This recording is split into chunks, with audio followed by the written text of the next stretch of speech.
এই ভিডিওতে আমরা লসাগু গসাগু সংক্রান্ত একটি গুরুত্বপূর্ণ সমস্যার সমাধান করব। এখানে প্রশ্নটি হলো কোন বৃহত্তম সংখ্যা দ্বারা ৩৮, ৪৫ এবং ৫২কে ভাগ করলে অবশিষ্ট থাকবে যথাক্রমে ২, ৩ এবং ৪।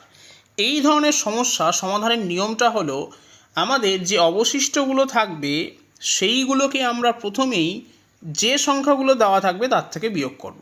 এখন ৩৮ থেকে ২ বিয়োগ করলে আমি পাবো ৩৬।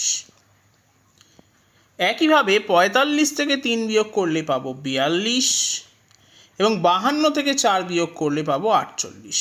এবং এই যে সংখ্যাগুলো আমি পেলাম এদের আমি গসাগু নির্ণয় করব এবং সেটাই হবে আমার উত্তর।